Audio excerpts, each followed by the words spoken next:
Alcohol के पहले lecture में हाइब्रिडाइजेशन और नॉमेनक्लेचर ऑफ एल्कोहल और इसमें बॉन्डिंग कैसे होती है, एल्कोहल का नॉमेनक्लेचर कैसे करते हैं, हाइब्रिडाइजेशन क्या होता है, ये तीनों चारों चीज़ें हमने जो है डिस्कस कर ली थी। प्राइमरी, टर्सरी, सेकेंडरी एल्कोहल क्या होते हैं, प्राइमरी, सेकेंडरी, टर्सरी कार्बन क्या होता है, मोनोहाइड्रिक, डाईहाइड्रिक, ट्राईहाइड्रिक और पॉलीहाइड्रिक एल्कोहल क्या होता है, इसके बारे में हम डिस्कस कर चुके हैं। अब कुछ एल्कोहल के फॉर्मेशन की प्रॉपर्टीज हैं कि मेथड ऑफ प्रिपरेशन है कि एल्कोहल हम बनाते कैसे हैं। तो देखते हैं, पहला रिएक्शन है इसमें hydrolysis of alkyl halide. Hydrolysis of alkyl halide, इसका एल्किल हैलाइड की हम ब्रेकिंग करते हैं। जैसे एल्किल हैलाइड ये प्लस में जाएगा और ये माइनस में, और NaOH प्लस में रहेगा, ये माइनस में। एल्किल हैलाइड होता क्या है? एल्किल हमने कहा था कि जो भी कार्बन की चेन है, methane, ethane, propane, butane, pentane, hexane, उसमें से एक हाइड्रोजन रिप्लेस होके कोई ग्रुप रिप्लेस हो जाए तो होता है एल्किल ग्रुप बनता है वो, और जब कुछ जुड़ता है तो वो एल्किल के साथ नाम जोड़ के बोल दिया जाता है। जैसे अभी एल्किल के साथ हैलोजन जुड़ा हुआ है तो इसको हम एल्किल हैलाइड बोल रहे हैं। जब इसी एल्किल के साथ अल ग्रुप जुड़ता है तो इसको एल्कोहल बोलते हैं। तो ये बन गया एल्कोहल, और क्या निकला? Sodium halide. अब इसी में मान लीजिए एल्किल हैलाइड में हम क्या ले रहे हैं, CH3, CH2, FCl में कोई भी ले लीजिए, Br ले रहे हैं। इसका रिएक्शन जब कराएंगे सोडियम हाइड्रोक्साइड के साथ तो ये क्या फॉर्म करेगा? CH3, CH2, OH plus NaBr। तो ये बन गया हमारा एथिल एल्कोहल ना। एल्किल एल्कोहल, एल्किल हैलाइड मतलब हम कोई भी एल्किल हैलाइड ले सकते हैं, और एल्किल एल्कोहल में वो मेथेनॉल, एथेनॉल, प्रोपेनॉल, ब्यूटेनॉल कुछ भी बन सकता है, उसमें कोई दिक्कत नहीं है। चलिए आगे है हाइड्रेशन ऑफ एल्कीन। एल्कीन पे हाइड्रेशन कराएंगे, एल्कीन पे हम हाइड्रोजन को ऐड कराएंगे। तो ये कैसे होगा? जैसे हमने ब्रेकिंग यहाँ पे दिखा रखी है, ये क्या लिया हमने? प्रोपीन या प्रोपिलीन लिया हुआ है। H2SO4, ये रहा H2SO4 टूटेगा कैसे, ये हमने दिखा रखा है, H प्लस और SSO3 और SSO4 माइनस में। तो इसको हम अटैक कराएंगे ये यहाँ पे, तो ये बॉन्ड ब्रेक होगा, इस कार्बन का एक बॉन्ड इधर फ्री होगा और इस कार्बन का एक बॉन्ड फ्री होगा। तो क्या करेंगे, इसको हम बना देंगे CH3। देखो ये वाले को हम ऐसे दिखा सकते हैं, इस हाइड्रोजन को नीचे लटका दे रहे हैं, ये वो एक कार्बन से ये जुड़ा हुआ है CH2। अब बॉन्ड ब्रेकिंग में ऐसा ही कुछ स्ट्रक्चर बनेगा। तो बॉन्ड ब्रेकिंग में इसका एक बॉन्ड फ्री हुआ है, जो फ्री हुआ है वहां से जोड़ दे रहे हैं HSO4। इसको हमने थोड़ा अलग से लिखा है H3SO माइनस, इस तरह से। तो ये जुड़ गया। अब जो इसका एक बॉन्ड फ्री हुआ है वहां पे हम हाइड्रोजन जोड़ दे रहे हैं, जो कि बन जाएगा ये अब CH2 से CH3। चलिए आगे इसको अब ले रहे हैं, जो ये इंटरमीडिएट कंपाउंड आया हुआ है CH3, CO, SO3, H और CH और CH3। अब इसका रिएक्शन कराते हैं जल के साथ, HOH। ये क्या होगा? ये ब्रेकिंग होगी प्लस में, ये माइनस में। अब ये हाइड्रोजन इसके साथ जुड़ेगा और जो ये पहले था अपनी पुरानी अवस्था में आ जाएगा। जैसे कैटलिस्ट अभिक्रिया को कराने के लिए काम में आता है, बाकी उसमें जो है वो उसके साथ कोई कंपाउंड या प्रोडक्ट नहीं देता है, ये सिर्फ अभिक्रिया को कराने के लिए था। अब ये यहाँ पे क्या होगा? निकल जाएगा, यहाँ से H2SO4 निकल जाएगा, जो कि हम लिए हुए थे। देखो कैटलिस्ट ने अपना काम किया, इस रिएक्शन को कराया और वो निकल गए। अब यहाँ पे जो ये यहाँ से निकल रहा है तो यहीं पर लाके हम अल ग्रुप जोड़ देंगे, ये बन जाएगा CH3, COH, CH3। ये क्या बना? प्रोपेनॉल ना, या प्रोपेन टू अल भी बोल सकते हैं IUPAC नाम में, इसको प्रोपेनॉल भी बोल सकते हैं। आगे अगर इसका हम रिएक्शन कराना चाहें एक और तरीका रिएक्शन का, एक ये तो एक स्टेप में हो गया। हाँ, जगह हमको ठीक है, कोई बात नहीं, हम यहाँ पे दिखा रहे हैं, दिख रहा होगा। तो हम यही पे क्या कर ले रहे हैं, प्रोपीन ही ले रहे हैं, इसी को ले रहे हैं, और SO4 की जगह हम डायरेक्ट H2O ले रहे हैं, मतलब प्रोपीन ले रहे हैं और ये प्रोपीन हो गया, H2O ले रहे हैं हम सीधे, जो यहाँ पे करवा रहे हैं। अब देखो यहाँ पे कहीं पर हमने टेम्परेचर नहीं दिखाया कि टेम्परेचर लग रहा है ना, अवस्थाएं किस अवस्था में बन रहा है। अब अगर प्रोपेन से डायरेक्ट H2O मिला के बनाया जा रहा है प्रोपेनॉल, तो इसमें क्या देना पड़ता है, टेम्परेचर। हम एक टेम्परेचर दे रहे हैं, पता नहीं उधर दिखेगा कि नहीं, चलिए यहाँ नीचे लिख दे रहे हैं। तो ये बन जाएगा CH3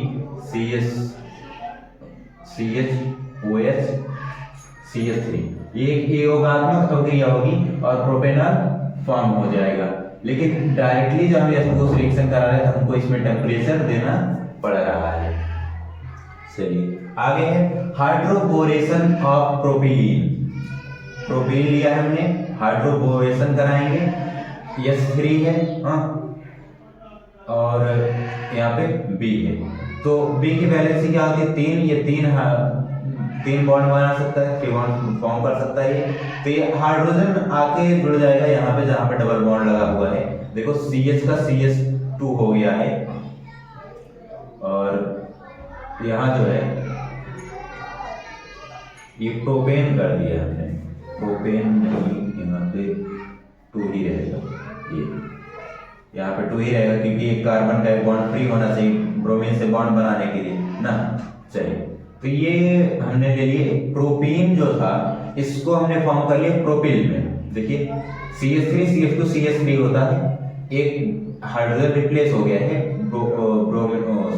बोरान से बॉन्ड बनाने के लिए। तो इसने क्या किया है, ट्राई प्रोपिल बोरेन, ये फॉर्म है, ट्राई प्रोपिल बोरेन फॉर्म है। अब ट्राई प्रोपिल बोरेन का रिएक्शन जब हाइड्रोजन पेरोक्साइड से कराते हैं तो ये फॉर्म करता है प्रोपेनॉल, प्रोपिल एल्कोहल, और H3BO3 निकल जाता है। चौथा रिएक्शन है हाइड्रोलिसिस ऑफ ईस्टर। ईस्टर ये है और इसका हम हाइड्रोलिसिस करा रहे हैं। तो ये RO और AH ये फॉर्म कर लेते हैं एल्कोहल को, RCOOH, ये वाला आके यहाँ पे अटैक करेगा, यहाँ से जुड़ जाएगा, और ये ROH अलग से निकल जाएगा, ROH। इसको क्या बोलेंगे, एसिटिक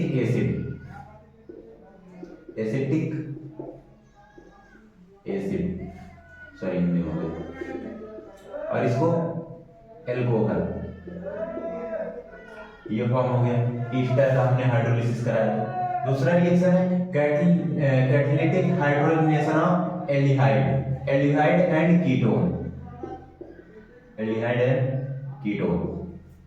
हम क्या कर रहे हैं, एल्डिहाइड हमने ले रखा है और पीडी है, पीडी हो गया, NI हो गया, ये किस लिए काम आता है, हाइड्रेशन में, हाइड्रोजन को ऐड कराना हो। तो अब ये हाइड्रोजन ऐड करेगा तो ये क्या होगा, बॉन्ड ब्रेक होगा, यहाँ पे एक कार्बन का एक बॉन्ड फ्री हो जाएगा, ये वाला कार्बन का फ्री हो जाएगा, और एक बॉन्ड ऑक्सीजन का फ्री हो जाएगा, जो इन दोनों के बीच में डबल बॉन्ड है।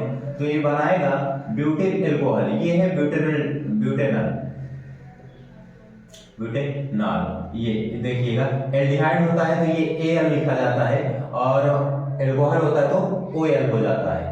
चलिए तो ये यहाँ पे CH3 CH2 CH2 CHOH ये इस तरह से फॉर्म हो जाएगा, इसको बोलते हैं, ये हो जाएगा ब्यूटेनॉल। इसको कैसे लिखेंगे, ब्यूटेनॉल। ये देखिए अंतर है, ये एल्डिहाइड लिखा गया है, ये एल्कोहल लिखा गया है, और ग्रुप लिखा हुआ, या इसका हम और नाम लिखना चाहे तो ब्यूटेल एल्कोहल लिख सकते हैं, हाँ ये भी हो सकता है। चलिए अगला है, अब कीटोन वाला यहाँ पे नहीं दिखाया, कीटोन वाला हम इसमें दिखा दे रहे हैं। इसका भी ऐसे ही हो जाएगा, इसका भी ऐसे हो जाएगा, यहाँ पे हम दिखा दे रहे हैं, दोनों का हो जाएगा।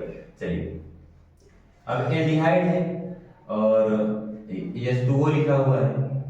देखिए ये 2 स्टेप रिएक्शन है।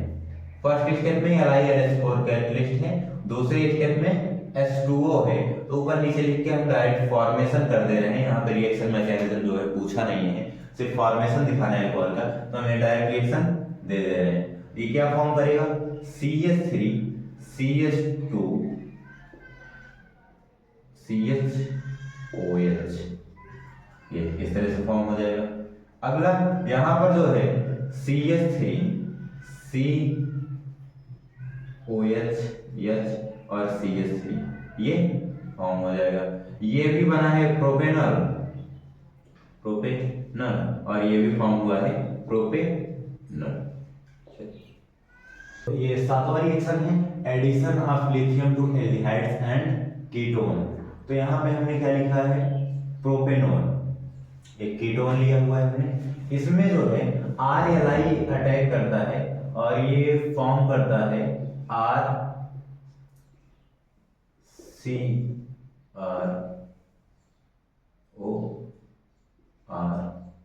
और OLi। अब अगले स्टेप में जो कि 2 लिखा हुआ है, यहाँ पे क्या लेते हैं हम, H2O। यहाँ पे ये ROH R plus LiOH form होता है। ये क्या बना हमारा, टर्सरी एल्कोहल। 3 तरफ एक कार्बन से 3 तरफ जो है एल्किल ग्रुप जुड़े हुए हैं। तो एक जब जुड़ा होता है तो प्राइमरी होता है, 2 जुड़ा होता है तो सेकेंडरी, 3 जुड़ा होता है तो टर्सरी। इसको बोलेंगे टर्सरी एल्कोहल। ये लिखने का तरीका है, टर्सरी को 3 पे डिग्री लगा के दिखाते हैं, सेकेंडरी को 2 पे और प्राइमरी को 1 पे डिग्री लगा के दिखाते हैं। तो हमने टर्सरी लिखने के बजाय जो है डायरेक्ट 3 डिग्री लगा के हमने एल्कोहल को दिखा दिया है। अब यहाँ है फर्मेंटेशन ऑफ कार्बोहाइड्रेट्स, किण्वन किया जाता है कार्बोहाइड्रेट्स का। यहाँ पर ग्लूकोज ले लिया जाए, फ्रक्टोज ले लिया जाए तो उनका ईस्ट के साथ किण्वन कराने पर जो होता है ये फॉर्म करता है 2CH3 CH2OH, इसको बोलते हैं ethyl alcohol. Sir ethyl alcohol. और कार्बन डाइऑक्साइड गैस जो है ये फॉर्म होती है, कार्बन डाइऑक्साइड गैस फॉर्म हो रही है। तो ये मेथड ऑफ प्रिपरेशन में अल्कोहल के यहाँ पे 8 रिएक्शन थे, ये हो गया है।